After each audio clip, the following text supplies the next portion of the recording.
Welcome, everyone. I'm Brianne Chavez, the Executive Director of the Washington State Nursery and Landscape Association. Thank you so much for joining us today for this webinar, The Nitty-Gritty Production Practices in Greenhouses. This webinar is proudly funded by the WSDA Specialty Crop Block Grant and is a part of a three-part series designed specifically for growers and wholesale nurseries. During this session, we will explore practical strategies to support your growing operation. So now I'd like to introduce today's subject matter expert, Allison Coots, who is the president of Sound Horticulture. Allison comes from a background of greenhouse management, first building, then operating a wholesale specialty plant nursery in Bellingham in the early 80s. After 20 years of research in beneficial insect use, compost tea brewing, designing soil blends, and other green growing methods, she began Sound Horticulture in 2000. Her passion for holistic cultivation fuels and encourages her company's broad aspirations, bringing biological solutions from years of experience to large-scale crop management, greenhouse ornamentals, hydroponics, and more. So with that being said, Allison, I'll hand it over to you and let you take it away. All right. Well, hello, folks. It's great to see you, but that's always so hard to say because webinars are they're a little difficult in that I can't read your faces. But what we're going to do here in this short hour, we're going to try to hold this to 35 minutes. I know everybody's got time constraints, but I wanted to just say, although this talk that Brianne has asked for and organized is titled Production Practices in Greenhouses, and it doesn't contain the word biological control. And yet that is a large part of what my focus has been over these years. And so what I'm going to strive to do today is we're going to barrel through a bunch of stuff, but I want you to be thinking about throughout this whole thing creatively, like, where are you in your production practices? And is there an inch where you might be able to expand your creativity in adopting some of these new techniques and things? Because really this whole thing, well, for me, has been just practicing biocontrol. It's like practicing medicine. So what's amazing right now, what we're going to run through is kind of nerdy, some of it, but just looking at a lot of like the new production practices that you may or may not have heard about. So anyway, let's get right into it. I do feel obligated to at least spend a couple quick slides discussing what integrated pest management actually means. So IPM can mean a lot of things to a lot of people. Back in the day, folks would like to say like, oh, this means we don't use any chemistries at all. Nowadays, it really means like looking at everything, looking at your cultural practices, things that you can do. Like in this slide here, you can see here's somebody with a screening on the outside of the greenhouse. So, culturally to keep the pests, especially thrips, from entering into the vents and into open walls. It's adapting the use of biological controls. It also still at the bottom of the triangle is like, yeah, there's still some chemical management needed from time to time. I think what we are finding now, and what I'd like to share with you today, is that the chemical management strategies have changed so much that really we're in an amazing place in the industry, and that we've got biological tools that are just as good, if not better, than a lot of the chemistries. So with that, I want you to be thinking about the whole thing, the environment, your surrounding areas. You can see in this picture here, I've got like, oh, there's a hay field. You can imagine once that hay is cut, the thrips come up in the air, travel on the next air current. So you're thinking culturally where your pests are coming from, where who's vectoring them, and what happens when they get into the system. So that's why I threw a picture here of yellow sticky rolls as entrapment and a picture of the thrips. So here we go. Oops. Uh-oh, what'd I do? Something happened. I apologize. There we go. That was strange. Sorry, I bumped my laptop. So anyway, it's not anymore if these things are actually working and playing out in commercial nurseries of all sizes. It's really how they're going to work in your situation. So I always like to say, pick your battles, because if you are in ornamental greenhouse production, oh my goodness, you're probably growing annuals in baskets, like mixed Victorian baskets with, say, Calibrachoa, or other petunia relatives, and you just know that your aphid pressure is going to be so high, and that you're, say, also going to have Western flower thrips. So you really have to pick your battles. It may, if you've not done biological control before in a greenhouse setting, I would say that that's not the place to start. So find a good place to start. Focus on one or two main pests, and probably something like fungus gnats and thrips, and then go for there. But really tracking what you're doing and monitoring along the way. So a little bit on monitoring and tracking. I want you to understand how important it is to know your pest, and knowing your pest may sound easier than I've got a cat I've got to let out of my office. One sec. Oh, all right. Apologies. At least she wasn't on the keyboard. Um, anyway, so insights as far as that goes, you do really need to understand what you're looking at. And I'm going to give you some tools for that. The university websites, and uh, the extension office bulletins, the Pacific Northwest Handbook of Pests. There's so many resources, and that you have people around you that can help with that. And, our website, Sound Horticulture, has a bunch of stuff, outlining different pests, and can also really help you with ID, but it can get tricky.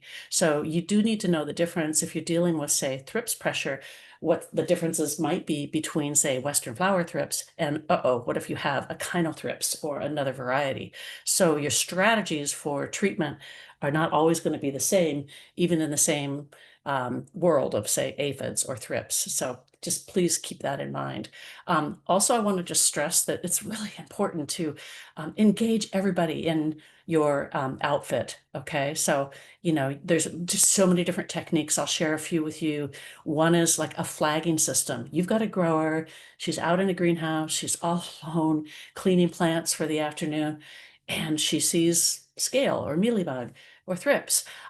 Flag it, have a code, have a system available so that people can easily note, even if they don't know what the problem is, or it's an unidentifiable kind of distortion of leaves, have a way to at least flag it. So it's super easy for the person with a little bit more backdrop to get into that greenhouse, get out to that flag, and take a closer look. So with that, you may have something that's isolated, or maybe something that's moving throughout the greenhouse. Insects have different ways of moving.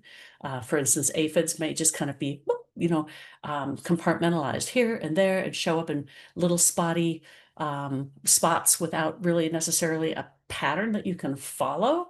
So really good scouting and monitoring is important, and then determining what your actions are going to be. So there's so many advantages to working this way and investing on the front end of a system. You are really going to do everything that you can to eliminate resistance to pesticides. So as we all know, and anybody that's been behind the sprayer for a while, is resistance management has become a huge deal. So rotation of your chemical classes is really important. But even if you're leaning towards the softer pesticides, you do really want to look and make sure that the class of those chemicals actually still signifies a rotation between a number of products, which actually can be quite similar. So be cautious if you're working with a chemical supplier. Make sure that the rotation program you've got is working. And then as you look at doing something more biologically based, think about which ones of those now can come out of that program, which can be substituted for other sprays. And this is not just a product substitution, but as you start adding biological controls, beneficial insects to the system, you are going to find that you need a lot less of this other stuff. So it's just, how do we integrate it all together? So your plants are going to be less stressed when you are able to do this. You're going to feel and see the higher quality. Your customers, say you're a liner grower or a plug producer, your customers are going to notice the difference, and they're going to want to know what is on those plants. So if you haven't already experienced that, that's something to keep in mind. This is it's all very important because can really expand your marketing possibilities. Also, the thing I like to think about is for your staff, for your team, if there's no reentry interval, they are going to feel safe. They're going to feel honored, respected. They're going to feel uninterrupted. You're going to be able to get a lot more done during the day. So there's a lot of components to this. And so I'm just going to give you some overall ideas. So diagnosis, we've talked about proper identification, understanding the biology, life cycles, and a lot of that stuff is on the university websites are really good information.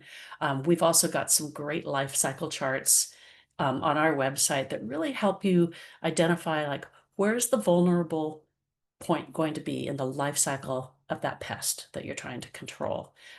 So vulnerabilities are important because that's your opening to get in there with your control mechanisms. And in some cases, there may be 2 points of entry where you can easily get control. For instance, fungus gnats in this picture you can see on the yellow sticky card. That's cannabis. Here's a crop where their tolerance was very low for fungus gnats and thrips. They wanted to trap as many as possible. They weren't paying as much attention to getting counts as actually entrapment, because they know they've got the flying portion of the life cycle of the fungus gnat, as well as the soil component. So when those larvae are in the soil, that's when they're causing the real damage. So you have 2 points where you can actually attack that pest. So monitoring and knowing where you're at from the season of the year to the stage of the crop growth is going to give you all the information you need about when to attack and what to attack with, and if you have multiple strategies. So this is just a quick example of one grower sent this to me the other day. I thought this was really great. They did within their Excel spreadsheets, they did kind of a scale of action. So they would know for each of these pests, like where they should consider the first level of damage up till level 5, what should they expect? So they're going to have a threshold for action. If they're thinking about beneficial insects and biological controls, they're only going to be even thinking about coming in and attacking those pests at level 1 or level 2. You get into level 3 and whoops, I should have dealt with this a little sooner. So that's why the monitoring and scouting is so important, because you get up into levels 3 and above, and you're going to need to get in there and do some sort of knockdown and reset. So that doesn't mean failure. It just means you're rebooting the system. So these systems of thresholds for action need to be developed for every crop system that you're in. So another point I'd like to stress is that in your greenhouse systems, you've got a lot of things going on, mostly mixed crop systems. I love these combos here. That was Skagit Gardens a few years ago with papyrus grass and mixed summer combos. But this was a great example because they had released aureus, which is the minute pirate bug. And the aureus was in the system, cruising around, very interested in thrips control. As it's feeding on thrips, and then as these plants start selling, and they're able to fly, so they're moving off of the plant material, and as the plants get jostled, they're looking for the next crop to move to. So this grower is trying to keep those things in the crop and save on their financial resources. And so they're thinking about different things they can do to keep these beneficial insects, the minute pirate bug, in the system, happy and fed. So there's things that they can do. They can add pollen. There's little dead sterilized moth eggs called Ephestia that can be released on little cards and put out through the system. And those will act as a food resource for them as well. Any additional pollen-bearing plants that are on the other side of the greenhouse are going to be an attractant, and the aureus are going to move right over to the next crop. So, really it's about managing the plants, but I also think about managing the people. So it's the folks in your position that are able to actually be the real leaders, be the ones that determine like what is my team, what is my staff going to learn about, how are they each going to feel successful and part of this, and how am I going to keep making sure that they're mentored, that they have the information they need, and that they're motivated to be a part of the decision making. So it's really so much about communication. So involve everybody you can, and they're going to be interested in reducing their pesticide exposure. So it's not hard to get buy-in. So now you start thinking about, well, what do I have to work with? And it's really going to be determined by the pest that you're going after, certainly. But the broadest category is going to be your predator insects, which are both generalized, which go after a lot of things like green lacewing. And in the beneficial nematodes too. So those are, but generalist predators are going to be voracious predators like green lacewing, like brown lacewing, like aureus even, which goes after both thrips, as well as little caterpillar eggs and anything else that can puncture and stab. Predator mites are an amazing group of small animals, basically. We don't call them insects, we call them because they're mites, and they can be specific, but they're mostly fairly general. So you're choosing predator mites by the crop that you're in, the type of pest that those predator mites are going to go after. It's not just spider mites. And then how you want to address them with your temperature and humidity and perhaps other pests that are in the area. Anyway, I can go into more detail, but there's just a lot of decision making when it goes into determining what predator mites are going to be best for your situation. The parasitic wasps are really amazing. So there's a little picture of one here. You can see how minuscule they are. They're so small. They're less than like an eighth or a tenth of an inch long. So they do vary a little bit. They never sting people. All they're interested in is specifically parasitizing their host prey, which they have evolved over tens of thousands of years to attack.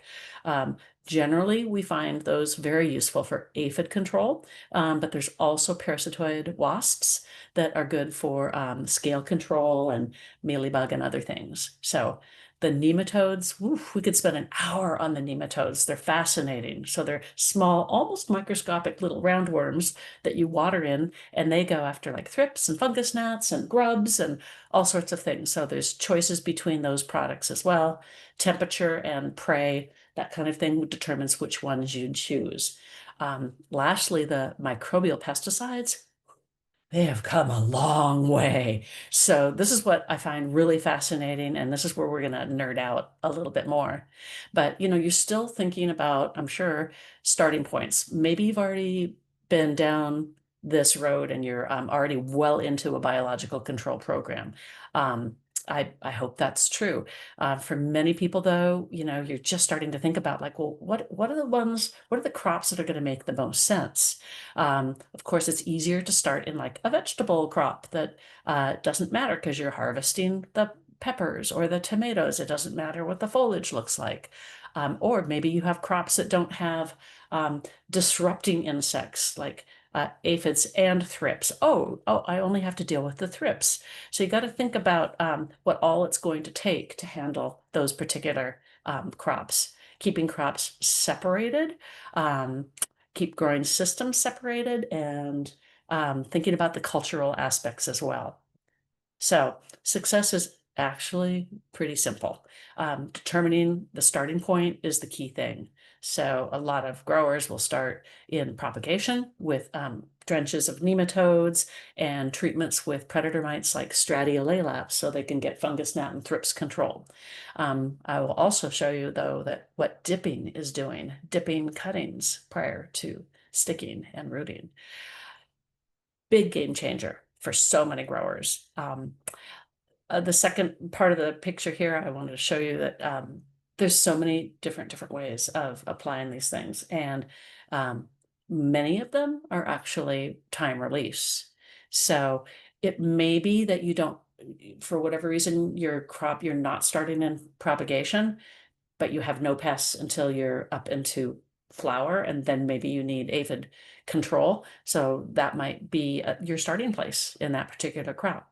The third illustration here shows actually something very, very popular now, which are time release sachets. And we call them little lollipops because these little time release sachets are breeding sachets. And there's actually, I try to explain it, it's like the piranha and the goldfish. So there's a goldfish in there, and the goldfish is a small bran mite that's feeding on fungus that's growing on the bran. On top of that is your predator mite that's eating that little bran mite that's feeding on the fungus. So the fungus is actually the basis of that breeding sachet. So they're fantastic and will last for 5 or 6 weeks in propagation where there's a good level of relative humidity. So these have become like super popular in many operations. But I'll step back. Oops, where'd my header go? There we go. Dipping is something super helpful.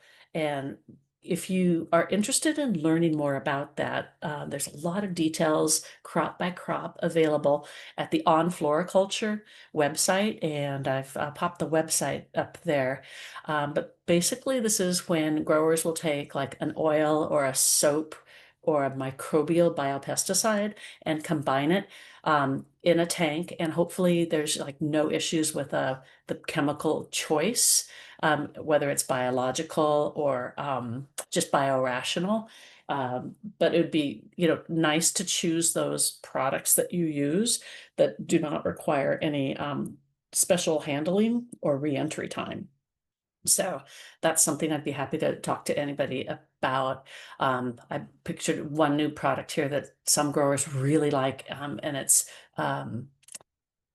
application rate is so low. You basically need an eyedropper, and it's basically like a micronized oil, EpiShield. So something worth looking into.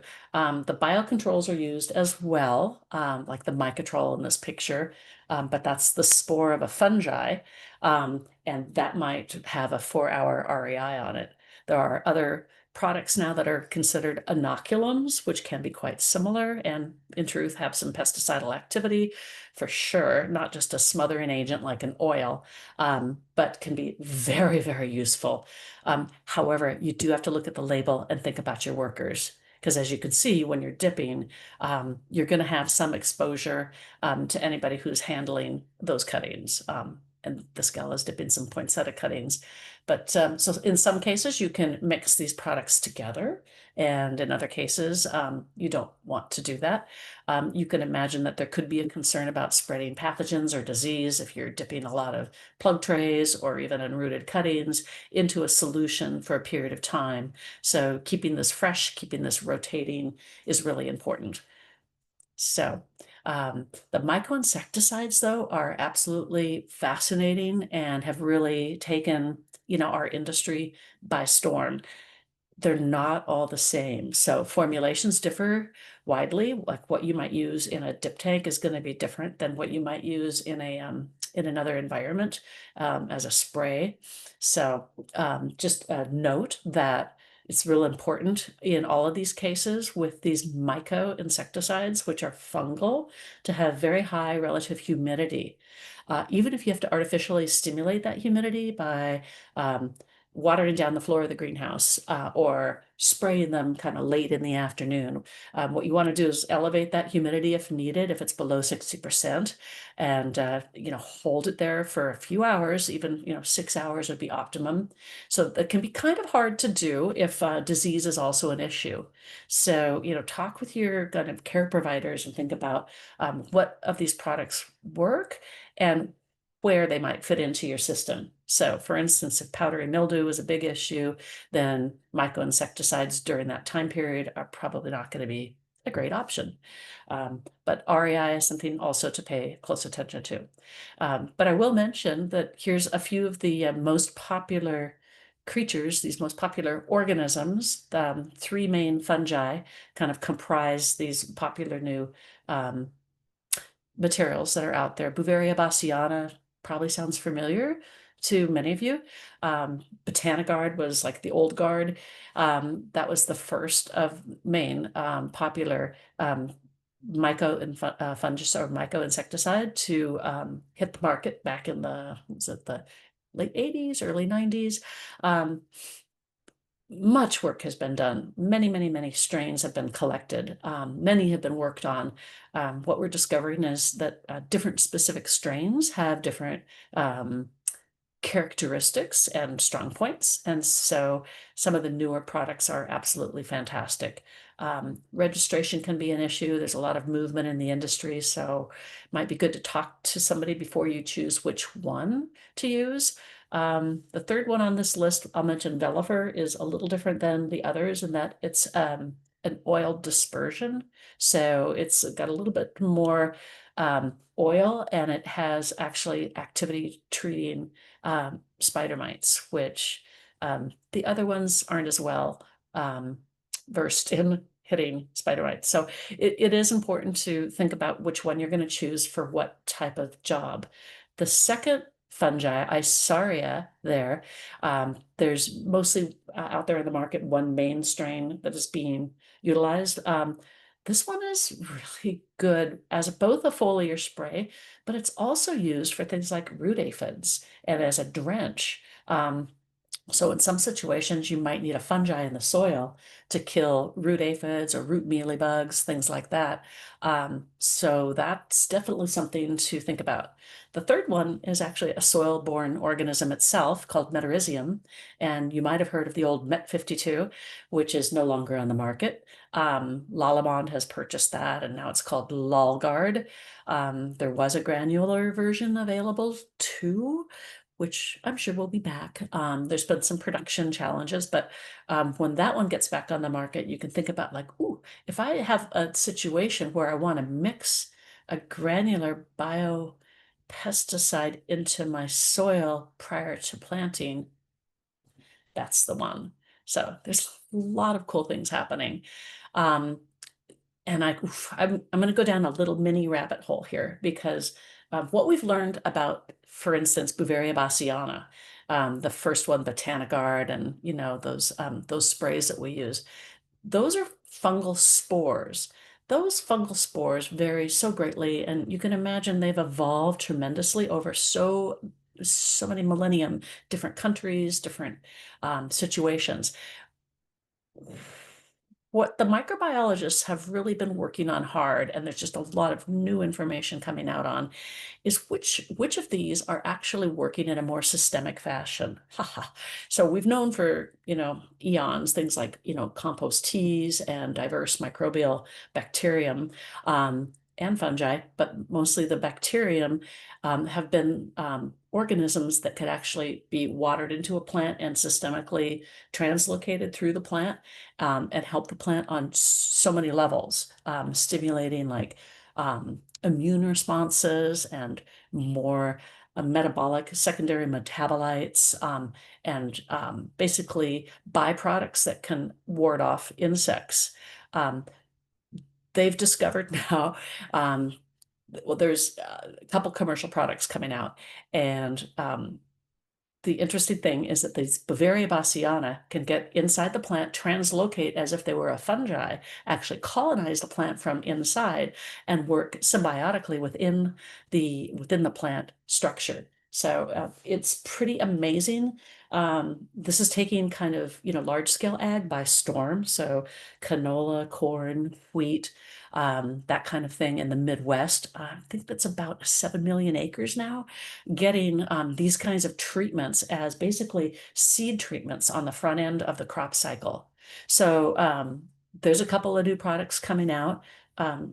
Chat with me if you are interested in some samples, but I'm fascinated by this because this could very well work in tandem with these other biological controls, because what happens is you stimulate these VOCs, volatile organic compounds, within the plant itself.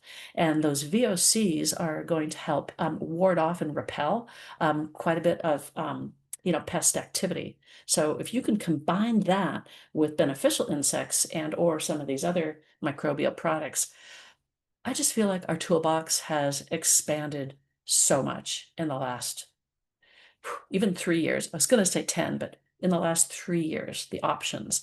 So it's really becoming fascinating and easier than I ever dreamed for people to come up with systems that work. It just takes a little work figuring out.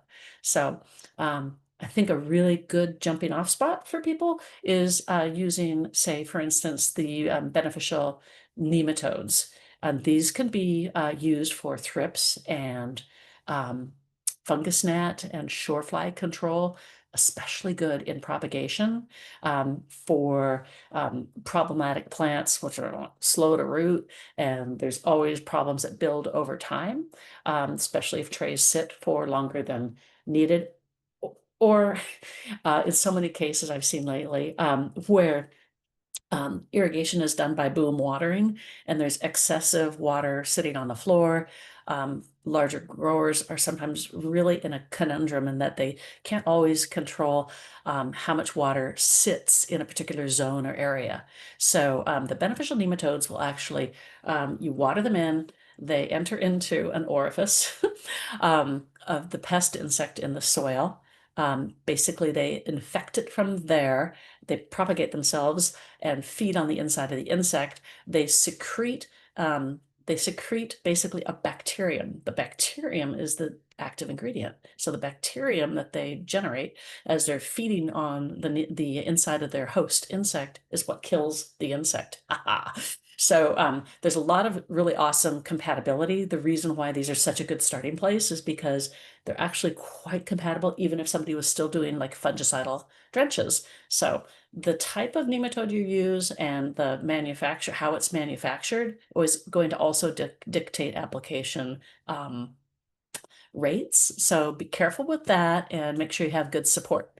So our job is really to make things as favorable as possible. So your biologicals win the game and everything else is this inconsequential. So what you want to do here is get as proactive as possible, start your game plan early. Fall and winter is perfect. This is what you can do to then avoid having to get caught off guard and do like blanket knockdowns of sprays. If that is avoidable, then everything else will flow. Even if you have to do some spot spraying, you can still do a great job establishing a lot of these insects early, even earlier than the pest population seems to really be a problem. So if you've got good record keeping and you know what happened at this time last year, you can jump the gun a little bit and also be thinking now about some of the additional food resources that you might want to add to the system, whether it's a natural source of pollen, like on an alyssum plant or so forth. For Aureus, that would be great, or pepper plants with flowers and pollen. But also, again, I mentioned like the Ephestia, the dead moth eggs, and there's other products as well. You can even blow pollen out onto the crop to act as an alternative food resource for some of these predator mites that you might want to get out earlier in the game. So anyway, compatibility is really important. If you can get a leg up, you are going to have a much easier time when things heat up and you have your little surprise visits from aphids and so forth. So some of these combinations work really well. We're happy to work with you closely if you have a pest complex that's going to need the right combination in your particular environment. I would be remiss to not talk about banker plants. I love banker plants. These are some kind of old photos, but some of my favorite guys out there in the industry. At my old nursery, we had so much fun doing banker plants. We did them everywhere. They became quite the rage. It's a little bit of work because you have to rotate them in, but these banker plants, which are basically you impregnate them with cereal oat aphids, which are grain aphids that stay on the grasses. So they're munching away, sucking all the juice out of your rye or barley grass. And as they're feeding on the grasses, then you release parasitic wasps into your greenhouse, and they attack those aphids first. And so you have these little banker plants placed around the nursery, which in turn become their own little propagule stations, little oases of more of the parasitic wasps. So you can grow your own biocontrol. The same is true with Aureus. So the other picture with the bright pink flowers, dianthus, is a common plant that can be used. Also, there's a pepper called purple flash, which people really like. Basil, sweet basil in bloom works tremendously well to host Aureus. So that again is that minute pirate bug. So they'll have their babies, they'll lay their eggs, their nymphs will go crazy living on these plants. And then from there, as they morph into their adult form, they can fly out and be part of the rest of the crop system. So this is how large scale this is getting adapted. This is a picture from up in a Canadian range out of Ontario, but folks are growing specifically like big blocks of alyssum, in mass like this, so that they can work them into their operations. So every, say, 20th hanging basket, that's a mixed basket for sale, they've got an alyssum basket. So hooking these up onto the same irrigation. What they're doing there is not only taking care of the augmentative biological control that they've released. So those insects that they've got in there, like Phytolides, but also they're luring in native syrphid and hoverflies. So this is like creating your own insectary, and it's the cost of the baskets, because the natural native biological control is all around us. So by just providing the food resource, they will enter the system. Then, of course, there's really closed systems, right? This is a hard to understand photograph here, but the mechanized system here is about a 60 or 70-foot greenhouse with carousels. This is down at Oregon, trough and tray carousels that go up and around, just like a carousel. And there's 6 of these in this large greenhouse, and they're growing basil and mizuna and mixed greens.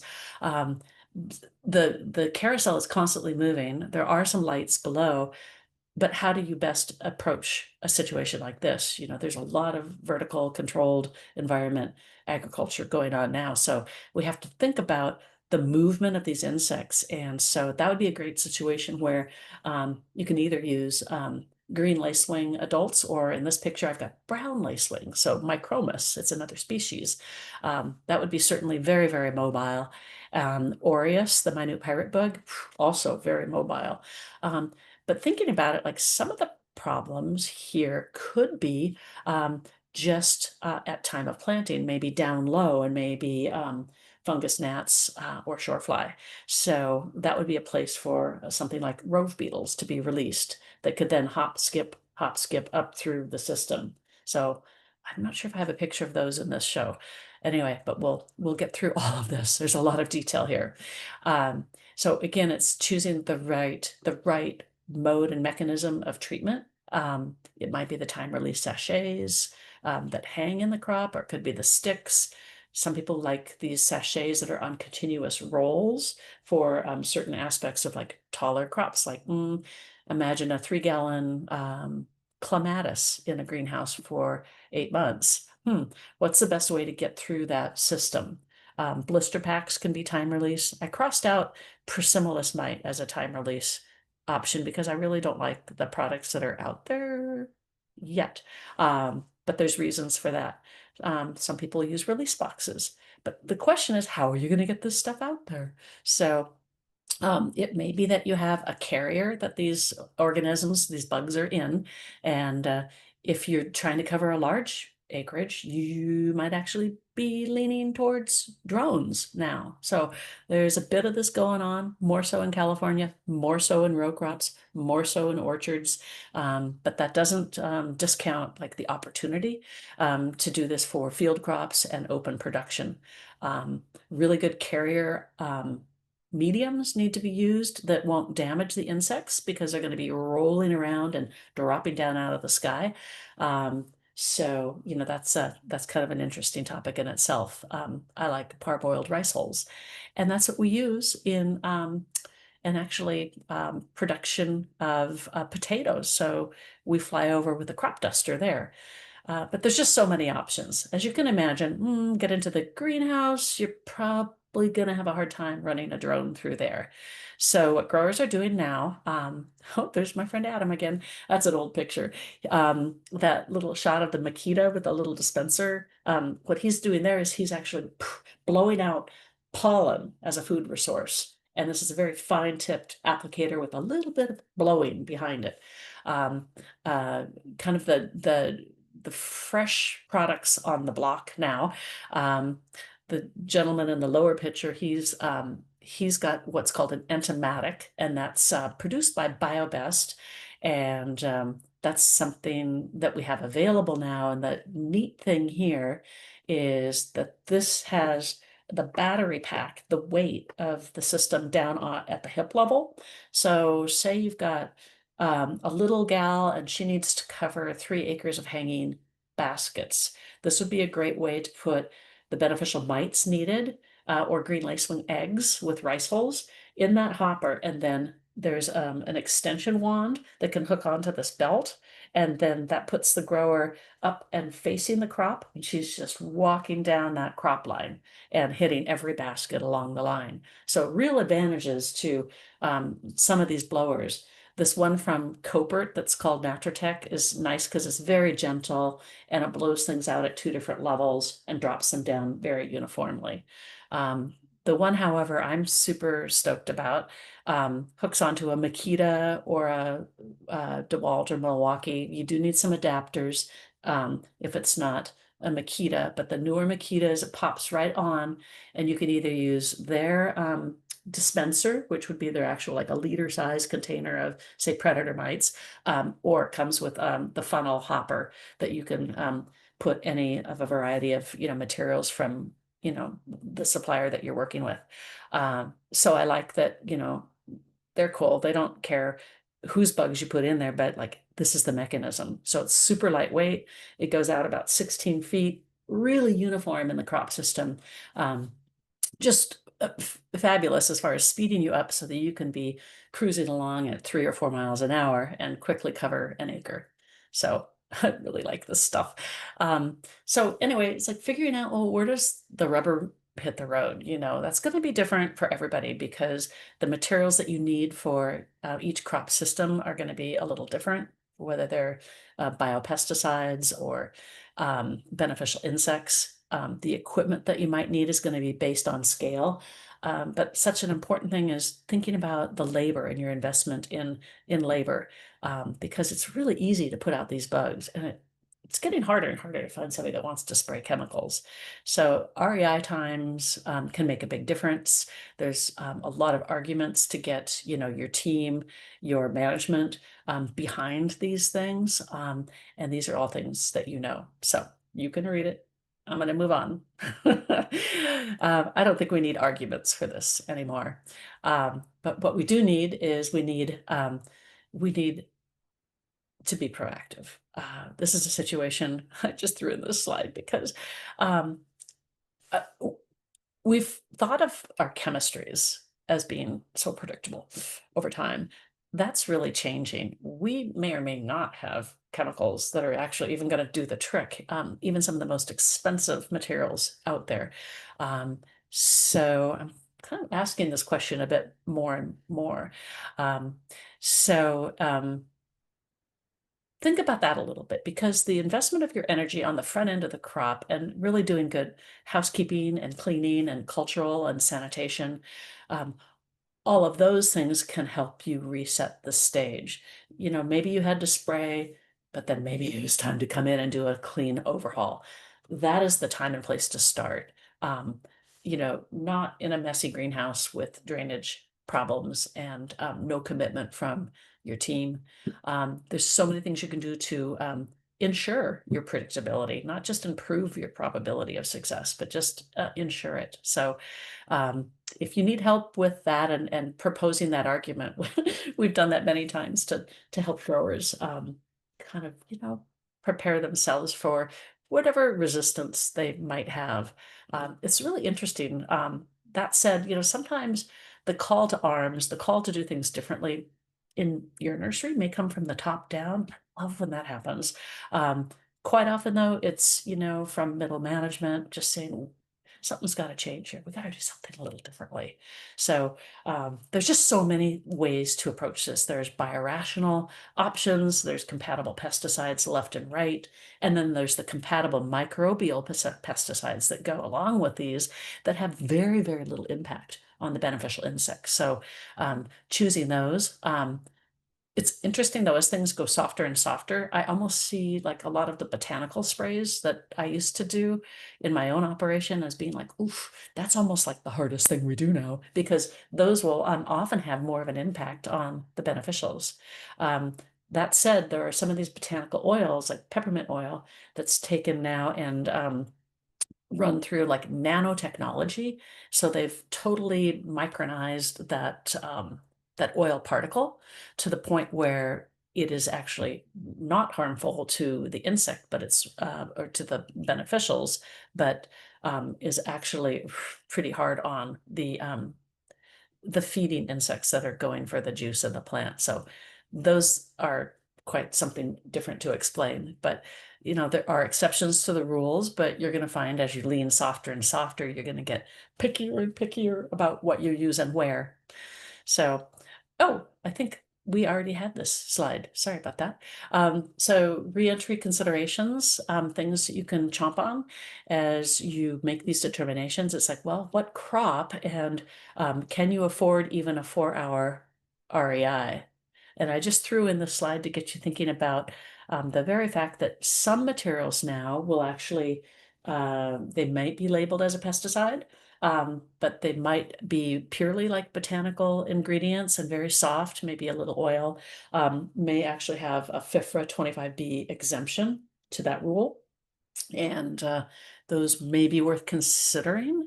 And I don't know that I would have said that 5 years ago, but as we get cleaner and our pesticide use gets lighter and lighter, I think that there's some really good materials out there.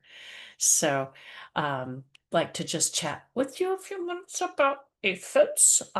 As we know, there's a million of them, and you can go online and see thousands of varieties. So while they are they're fairly specific to crop systems. They've evolved over time to feed off certain plant juices.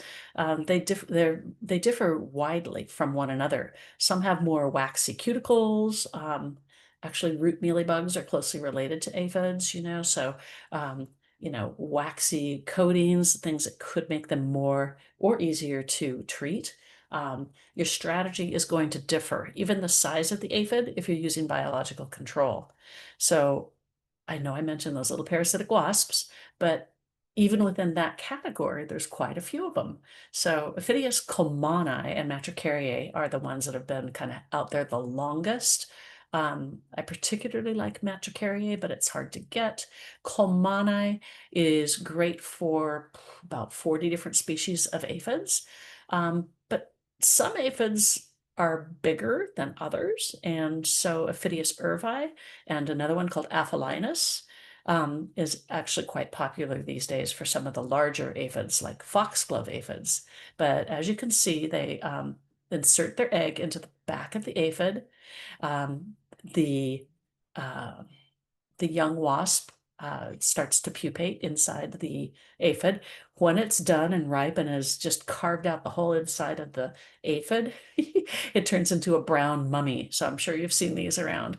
When it's ready to hatch, it carves a little hatchback hole, pops open, and that hole should look nice and round. And if it doesn't, then there's another problem that could occur, but it pops out and hatches and flies on and will start to lay more eggs in many more aphids. So they go and go and go and can hit like 60 a day. So another great aphid predator, which I'd be remiss not to mention, our favorite source of these is from Applied Bionomics in Canada, because they're small little pupae that are sold of this little midge. And it's got a long, beautiful antenna. The midge, when it hatches, is bright orange, and will I'm sorry, the larvae will they're blind and they're basically legless, and they're like little maggots, and they cruise along the leaf because the mama midge has laid her eggs inside the aphid colony, so they're already right where they need to be, and they just go about biting the legs of the aphids and then sucking them dry, and they inject, while they're doing that, they inject a neurotoxin which basically paralyzes the aphid, so they can go around zap zap zap zap and hit a lot of aphids. These are great for cool season control. So, this is the background hum you want going for aphid control in your production system. The Aphidius parasitic wasps and the Aphidoletes. And then if you need, you can always add the green lacewings. So, oh, this was just a quick slide with a fun picture from Terra Nova Nurseries, their research beds, their research garden. They do such an amazing job. They really ended up saving like $15,000 to $20,000 a year when they backed off of chemicals and started using and leaning on more biological controls.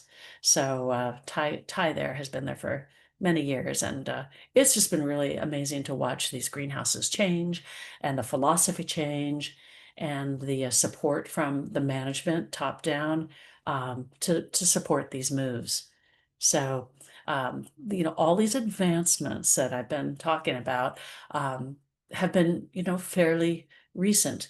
And we didn't even cover all of them. There's, traps and lures, which I'd like to talk about too, because there's a lot more things you can do to attract beneficials into your system. Um, but all of these things mixed together have reduced basically our risk and the liability of taking on these programs. So I sincerely hope that this is helpful to you, and that as you start to kind of think about, what you want to see happen in your nursery in 2026, that you keep these things in mind. The native beneficials are there, and there are ways to attract them, and they can be free. So if you play your cards right, um, releases of the beneficials are really best done early in the crop season and before things explode, especially things like aphids. So early, and generate habitat. So we didn't get a chance to talk much about farmscaping here. Um, I wish I had some better pictures of that. I will in the next presentation, but farmscaping is, the generation of habitat along the fringes of your greenhouses. So farmscaping those edges and creating hedgerows is something we have a lot of information about.